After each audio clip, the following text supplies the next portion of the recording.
Well, good afternoon.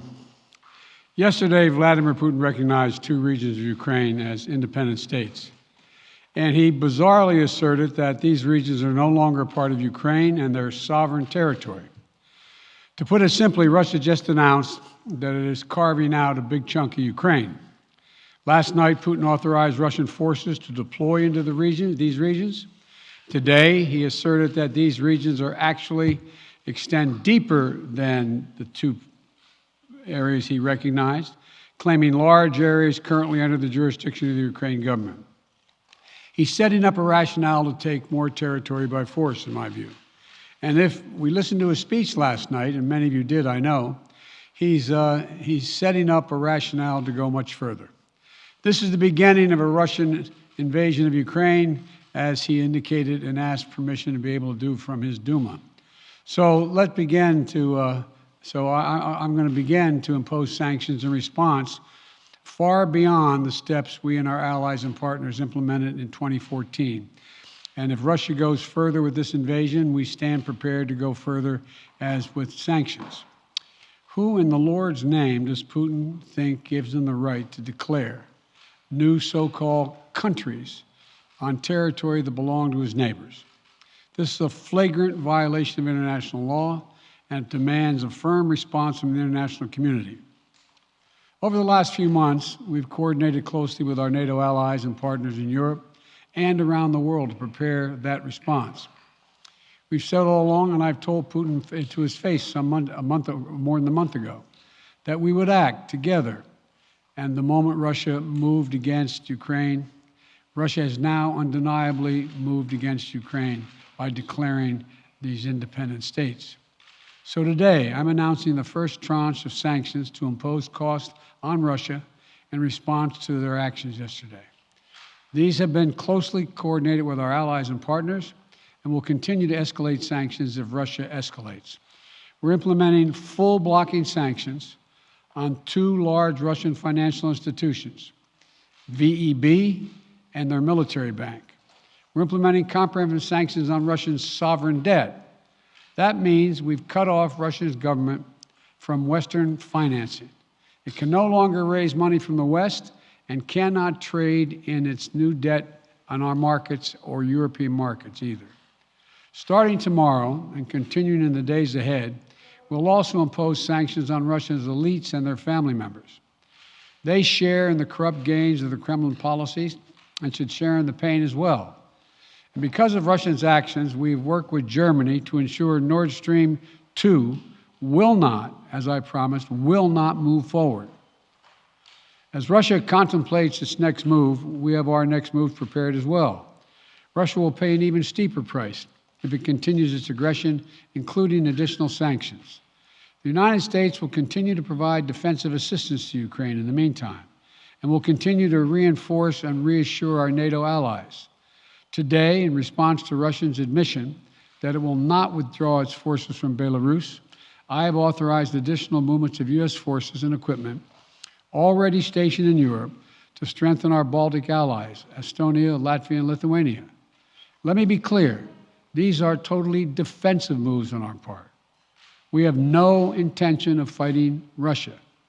We want to send an unmistakable message, though, that the United States, together with our allies, will defend every inch of NATO territory and abide by the commitments we made to NATO. We still believe that Russia is poised to go much further in launching a massive military attack against Ukraine.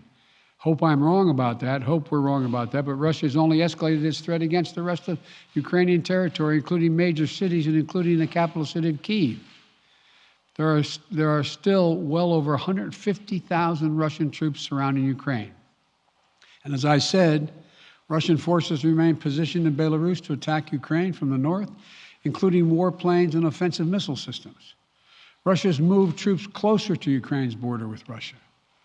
Russia's naval vessels are maneuvering in the Black Sea to Ukraine's south, including amphibious assault ships, missile cruisers, and submarines. Russia's moved supplies of blood and medical equipment into position on their border. You don't need blood unless you plan on starting a war. Over the last few days, we've seen much of the playbook that Secretary Blinken laid out last week in the United Nations Security Council come to pass. A major increase in military provocations and false flag events along the line of contact in the Donbass. Dramatically staged, conveniently on-camera meeting of Putin's Security Council to grandstand for the Russian public. And now, political provocation of recognizing sovereign Ukrainian territory as so-called independent republics in clear violation, again, of international law. President Putin has sought authorization from the Russian parliament to use military force outside of Russian territory. And this set the stage for further pretexts of further provocations by Russia to try to justify further military action. None of us should be fooled. None of us will be fooled. There is no justification. Further Russian assault in Ukraine remains a severe threat in the days ahead. And if Russia proceeds, it is Russia and Russia alone that bears the responsibility. As we respond, my administration is using every tool at our disposal to protect American businesses and consumers from rising prices at the pump. As I said last week, defending freedom will have cost for us as well and here at home. We need to be honest about that. But as we do this, I'm going to take robust action to make sure the pain of our sanctions is targeted at the Russian economy, not ours. We're closely monitoring energy supplies for any disruption. We're executing a plan in coordination with major oil-producing consumers and producers toward a collective investment to secure stability in global energy supplies. This will blunt gas prices. I want to limit the pain the American people are feeling at the gas pump. This is critical to me. In the last few days, I've been in constant contact with European leaders, including with Ukrainian President Zelensky. Vice President Harris met in person with the leaders in Germany over the weekend at the Munich conference, including President Zelensky. At every step, we have shown the United States and our allies and partners are working in unison, which he hasn't been counting on, Mr. Putin. We're united in our support of Ukraine. We are united in our opposition to Russian aggression. And we're united in our resolve to defend our NATO alliance.